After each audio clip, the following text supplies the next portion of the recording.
एसई आउन 1 महिना छ र अहिलेसम्म कसरी प्रिपेयर गर्ने, के प्रिपेयर गर्ने, कसरी पढ्ने, कताबाट पढ्ने, एसई एक्जाममा गएपछि कस्तो फिल हुन्छ, के गर्नुपर्छ भन्ने थाहा छैन र सामाजिकले डुबाउँछ मलाई। सामाजिकबाट आशा छैन जस्तो लाग्छ भने this video is definitely for you. Hello everyone, म Angela, 4 GPA achiever of 2082 SE examination र आज म यो भिडियोमा तिमीहरूलाई यस्तो टिप्स दिन्छु नि SE को लागि कि तिमीहरू के धेरै टेन्सन मान्नु नै पर्दैन कि SE भनेको जति हाइप छ नि हाम्रो देशमा, ओहो SE हो यस्तो गाह्रो हुन्छ blah blah, that's all a myth हैन। क्वेशन गाह्रो आउने नआउने त्यो हर वर्ष हुन्छ, त्यो क्वेशनमा डिपेन्ड हुन्छ। तर तिमीहरूले आफ्नो कोर्स बुकबाट राम्रोसँग पढेछौ भने त्यो बुकबाट बाहिर एउटा पनि क्वेशन आउँदैन।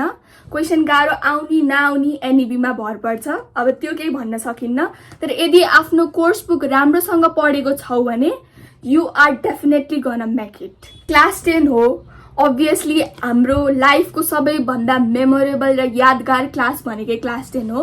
ट्रस्ट मी, यो भन्दा राम्रो अहिले तिमीहरूलाई यस्तो लाग्यो होला, तर यदि once you get out from this grade हैन, यो भन्दा राम्रो मेमोरेबल क्लास ग्रेड तिमीले लाइफमा पाउने छैनौ र सधैँभरि याद हुन्छ।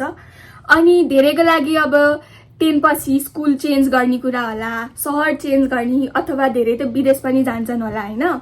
सो धेरैको लागि लास्ट इयर पनि हो स्कुल लाइफको हैन। सो पुरै वर्षभरि इन्जोय गर्यौ, साथीहरूसँग मेमोरिज बनायौ हैन।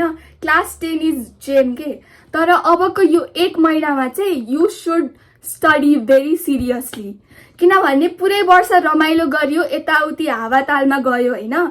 सेन्ट अफ प्रिबोर्ड पनि हावातालमा गयो, तर अब त्यो हावातालमा बस्न हुँदैन। वर्ष पढेनौं, साथीहरूसँग हाँस्यौं, खेल्यौं, जिस्कायौं, रमाइलो गर्यौं र रमाइलो गर्नु नि पर्छ। सो अबको 1 महिनामा चाहिँ हामीले यस्तो रुटिन बनाएर पढ्नुपर्छ, यस्तो मजाले कम्मर कसेर टाउको कसेर पढ्नुपर्छ कि जब रिजल्ट आओस् नि आफूलाई लागोस् कि 10 राम्रोसँग इन्जोय पनि गरियो र एकाडेमिक त भन्नै नगरोस्। ट्रस्ट मी, जब त्यो मोमेन्ट आउँछ नि कि हामीलाई सम्मान गर्न अगाडि बोलाएका छन्, पुरा आफ्नो प्यारेन्ट्स समेत त्यसरी अवार्डेड भएको देख्दा you will be super proud के। त्यो feeling is crazy, next level. So don't waste this time, किनभने यो टाइम, यो 1 महिना इज सबैभन्दा प्रिसियस टाइम 10 क्लासको। सो अहिले गर्यो भने गर्यो, अहिले गरेनौ भने केही पनि हुनेवाला छैन, किनभने एटलिस्ट एसई जस्तो एक्जाममा लास्ट मोमेन्टमा पढेर चाहिँ हुँदैन। सो अब चाहिँ हामी स्टार्ट गरौँ यो भिडियो। एसई एक्जामिनेसनमा सबैभन्दा A+ ल्याउन गाह्रो भनेको सब्जेक्ट भनेको सामाजिक हो। यस्तो म्याथ, ओपिटी, अकाउन्ट, कम्प्युटर ब्ला ब्लामा त म्याथमेटिकल टेक्निकल सब्जेक्ट हो। आफ्नो आन्सर राम्रोसँग लेख्यौ, ठिक छ भने, न्युमेरिकल मिलेछ भने मार्क्स काट्ने ठाउँ छैन। साइन्समा डेफिनेसन, डेरिभेसन, न्युमेरिकल राम्रोसँग गरेछौ र मिलेछ भने काट्ने ठाउँ छैन। इङ्ग्लिसमा फर्मेटहरू हुन्छ, ग्रामर हुन्छ। फर्मेट राम्रोसँग लेख्यो भने, ह्यान्डराइटिङ राम्रो बनायो भने, लेन्थ राम्रो भयो भने, ग्रामर मिल्यो भने इङ्ग्लिसमा नि ढुक्की A+ आउँछ। नेपालीमा के हुन्छ भन्दा चाहिँ व्याकरण हुन्छ। नेपालीमा अगाडिको पोर्सन व्याकरण मिलेको छ भने टिचरहरूलाई यस्तो इम्प्रेसन पर्छ कि यो बच्चा जान्ने छ। सो अब पछाडिको आन्सरहरू पनि राम्रो हुन्छ। अनि यदि हामीले चाहिँ राम्रो ह्यान्डराइटिङले एकदम लेन्थ मिलाएर त्यो क्वेसनले खोजेको अलिअलि ठिक्क पारेर गर्यो भने नेपालीमा नि मार्क्स पाइन्छ, A+ ढुक्की आउँछ। सामाजिक यस्तो सब्जेक्ट हो जहाँ न केही फर्मेट छ, न केही व्याकरण ग्रामर केही पनि छैन। अलिअलि भयो त्यो टाइम लाइन अनि इमेल लेखन त्यस्तो होला हैन। तर धेरै जसो थ्योरी रिलेटेड नै हुन्छ र मार्क्स काट्ने थुप्रै ठाउँ हुन्छ। सो सामाजिकमा A+ ल्याउनको लागि के गर्नुपर्छ आज म यो भिडियोमा भन्छु। यो भिडियो चाहिँ सामाजिक ओरिएन्टेड हो। अब अरू सब्जेक्टमा नि के प्रब्लम छ भने भन, म भिडियो लिएर आउँछु। सो सामाजिकको लागि चाहिने भनेको 3 स्टेप्स हो। सबैभन्दा पहिला त प्रिपेरेसन राम्रो हुनु पर्यो। थाहा छ धेरै च्याप्टर छ, पढ्न गाह्रो हुन्छ, तर त्यो च्याप्टर पुरै भ्याएर पढ्ने नै होइन के। त्यसको मेन पोइन्टहरू ख्याल राख्ने, त्यो लगेर एक्जाममा लेख्ने हो। सुरुमा प्रिपेरेसन भइहाल्यो। सेकेन्डमा भनेको टाइम म्यानेजमेन्ट। सामाजिकमा अब टाइम धेरै नपुग्ने, मेरो केसमा चाहिँ सबैकोमा टाइम पुग्ने, सामाजिक र नेपालीमा चाहिँ कहिल्यै टाइम नपुग्ने। तर मैले टु बी अनेस्ट एसे लेखेको नेपालीमा एसईमा मात्रै हो के, सेन्टअपमा लेखे अलिअलि 1 पेज जति भयो होला, तर टाइम म्यानेजमेन्ट गरेर एसएसम्म पुगेको चाहिँ एसईमा बल्ल हो के म। सो टाइम म्यानेजमेन्ट एकदमै ठुलो र राम्रो फ्याक्टर हो, इम्पोर्टेन्ट फ्याक्टर हो सामाजिक नेपाली जस्तो सब्जेक्टमा। सो टाइम म्यानेज गर्न चाहिँ तिमीहरूले, मैले चाहिँ के गरेको थिएँ भन्दा चाहिँ जुन छोटो उत्तरहरू हुन्छ नि 4 मार्क्सको, त्यो चाहिँ सबैभन्दा पहिला गरेको थिएँ, किनभने त्यसले चाहिँ त्यो पोर्सनले चाहिँ धेरै मार्क्स क्यारी पनि गर्छ अनि धेरै क्वेसनहरू पनि अटेम्प्ट गर्न सकिन्छ।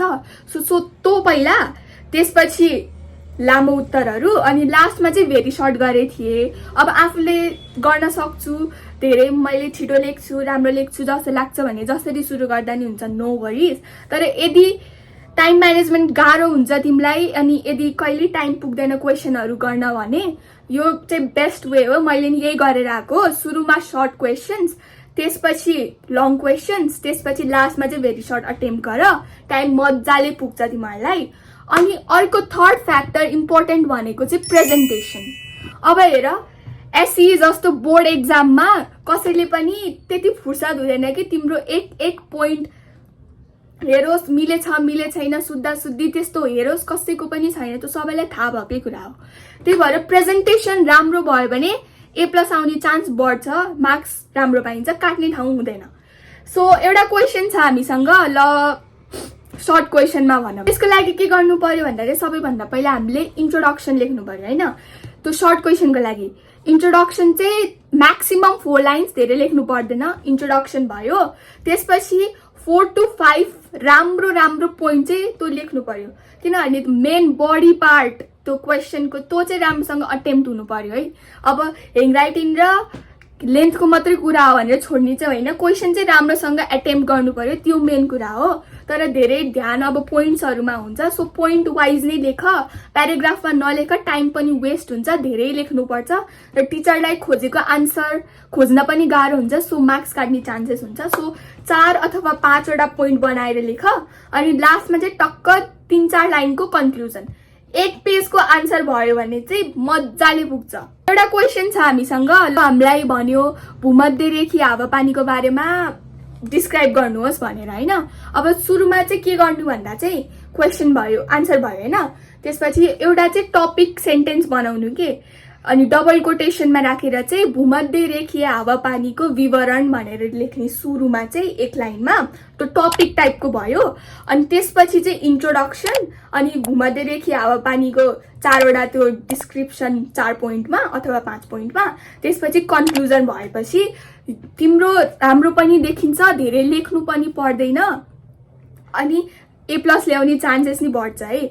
अनि अर्को हामी सबैलाई थाहा भएको राम्रो ट्रिक भनेको त्यो सामाजिक नेपालीहरू इङ्ग्लिसहरूमा गर्ने भनेको मार्जिन लाइन। अब धेरै लेख्नु पर्दैन, धेरै पनि देखिन्छ भने चाहिँ हामीले मार्जिन लाइन तानिदिन्छौँ, त्यो चाहिँ बेस्ट ट्रिक हो। मैले नि त्यही गरेर आएको, मार्जिन लाइन टक्क तानिदिने, अनि त्यो टपिक सेन्टेन्स लेख्ने, इन्ट्रोडक्सन पोइन्ट्सहरू भयो 4-5 वटा, अनि कन्क्लुजन, बस सर्ट क्वेसन पोर्सन भ्यायो। लामो उत्तरमा चाहिँ के गर्ने भन्दा चाहिँ इन्ट्रोडक्सन हुन पर्यो, पोइन्ट्स हुनु पर्यो, कन्क्लुजन हुन पर्यो, त्यो त त्यही होइन फर्मेट।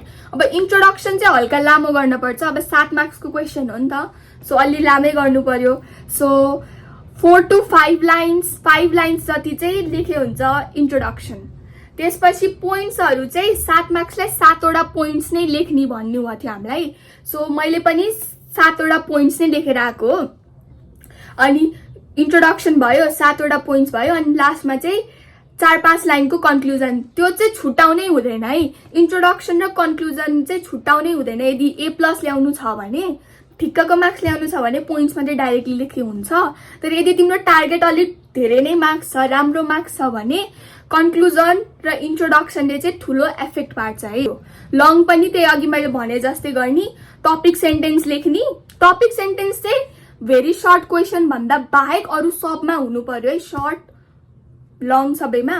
अनि टपिक सेन्टेन्स लेख्ने, 5 to 6 लाइन्सको चाहिँ इन्ट्रोडक्सन हुनु पर्यो, 7 वटा पोइन्टमा चाहिँ आफ्नो क्वेसनले के खोजेको छ त्यसको पोइन्ट्स हुनु पर्यो। त्यसपछि कन्क्लुजन चाहिँ 5 to 6 लाइन भए पुग्छ। यति भएपछि तिम्रो सामाजिकमा A+ नआउने कुरा हुँदै हुँदैन, किनभने सबैले पोइन्ट टु पोइन्ट यसले के लेखेछ, यसको आन्सर यो हो कि होइन ब्ला ब्ला हेर्दैन, सबैलाई हतार नै हुन्छ। अनि राम्रोसँग जो हाम्रो स्कुलमा चेक हुन्छ नि त्यस्तो मजाले चेक हुँदैन।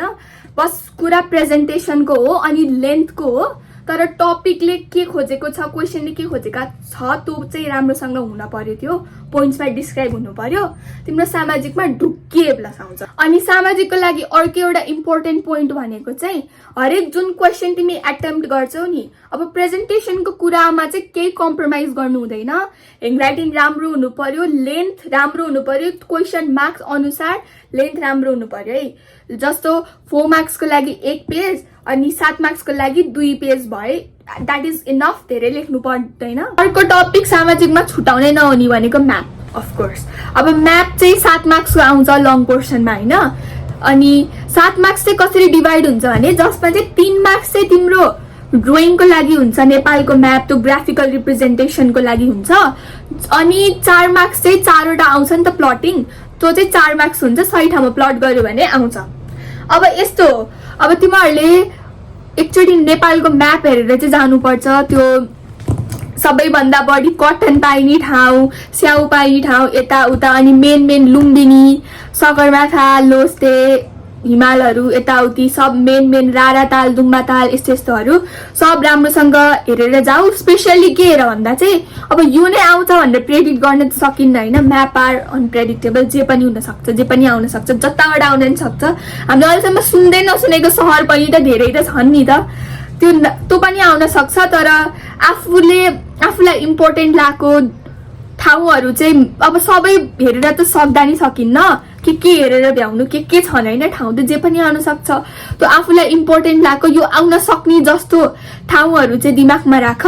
अनि त्यो म्यापको सिम्बल्सहरू चाहिँ जस्तो मन्दिर, पाथिभरा मन्दिर छ भने यस्तो सिम्बल भइहाल्यो होइन, त्यस्तो सिम्बल। अनि माउन्टेनको लागि ट्रायङ्गलवाला भइहाल्यो, त्यस्तो अरू चाहिँ राम्रोसँग हेर।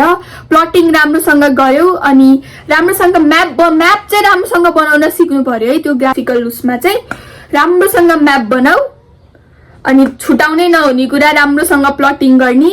अनि त्यो मेजरमेन्ट्सहरू लेख्ने, सफा एकदम तिखो पेन्सिलले चाहिँ लेख्ने गर। सफा भयो भने मार्क्स आउने चान्स बढ्छ, त्यो भयो भने म्यापको कुरा पनि भ्याइयो। अब 1 महिना छ, यति धेरै टाइम छ, सकिएला नि भन्ने हुन्छ होला, त्यो भएर लाइटली नि लिएछौ होला होइन धेरैले। तर यो मन्थ कति छिटो जान्छ तिमीहरूले इमेजिन नि गर्न सक्दैनौ कि, यो मैले पहिला नै भनिसकेको छु, यति छिटो जान्छ नि। सो प्रिपरेसन अहिलेबाट सुरु गर, आफूमाथि भरोसा लिय। Board exam are very unpredictable, लास्टै सजिलो आउन नि सक्छ, क्वेसन गाह्रो आउन नि सक्छ, टपर स्टुडेन्ट घुल्टिन नि सक्छ, घुल्टेको स्टुडेन्ट टपर बन्न नि सक्छ। It is very unpredictable. के थाहा तिम्रो लकको चान्स नि छ कि तिमी उठ्छौ कि माथि, who knows, it is very unpredictable. So आफूमा भरोसा गर, तयारी राम्रो गर, अरूको यताउता हावा कुरा सुन्नु पर्दैन। एभ्रिथिङ इज मिथ कि एसए एक्जाम एकदम गाह्रो हुन्छ, स्ट्रिकमा तोल्छन्, सब मिथ हो।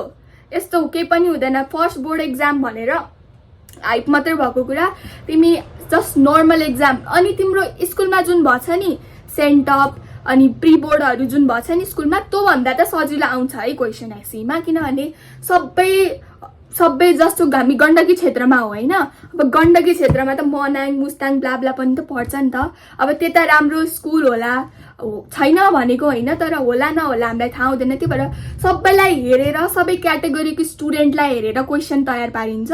सो एकदम गाह्रो आउँछ भन्ने हुँदैन। क्वेसन गाह्रो आयो भने 20% जति गाह्रो आउला, त्योभन्दा बढी गाह्रो निकाल्न नि पाइँदैन। सो सबै क्वेसन आउने त्यही कोर्स बुकबाट हो। राम्रोसँग पढ, ओल्ड इज गोल्ड प्र्याक्टिस गर्यो भने you are gonna get very good marks in SE. मजाले प्र्याक्टिस गर, यो पालि कन्जुसाई गर्ने होइन मेहनतमा। यति 1 महिना लाग्यो भने you are gonna do it. अब यति भन्दै म आफ्नो भिडियो एन्ड गर्न चाहे। आशा छ यो भिडियोबाट तिमीहरूलाई केही न केही हेल्प त भयो होला।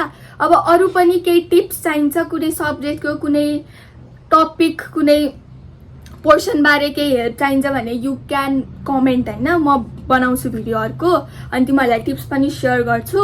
म्युजिकको लागि चाहिँ म साइडमा चाहिँ एउटा आफूले बनाएको डेट सिटहरू चाहिँ राखिदिन्छु। हिस्ट्रीको डेट्सहरू मैले चाहिँ एकदम मार्क गरेर चाहिँ एउटा छुट्टै पेपरमा चाहिँ इम्पोर्टेन्टहरूलाई रेडले लेखेर अनि अरू चाहिँ ब्ल्याक पेनले ब्लू पेनले लेखेर चाहिँ बनाएको थिएँ। अनि एसईको बेला टक्क त्यो हेरेर गर्थेँ सामाजिकको एक्जामको दिन। डेट्स पनि याद हुन्छ, धेरै प्रेसर पनि लिन हुन्न अनि ढुक्क पनि हुन्छ कि। अनि जब हाम्रो मन ढुक्क हुन्छ नि एक्जामको बेला धेरै डर लाग्दैन, हतार हुँदैन होइन, त्यति बेला एकदम राम्रोसँग शान्त मनले एक्जाम दिन्छ र त्यो एकदम राम्रो हुन्छ कि। सो यो टिप्सहरू फलो गरेर मैले अगाडि भनेको, आफूमाथि भरोसा राख। म फेरि भन्छु बोर्ड्स आर अनप्रेडिक्टेबल, जे पनि हुन सक्छ, तिम्रो भाग्यको चाबी नै खुल्न सक्छ। आफ्नो ख्याल राख्नुहोस्, टेक केयर, धेरै बाहिरको खाने होइन, यो एसईको बेला पेट खराब भने झ्याउ हुन्छ। So all of you take care and best of luck again.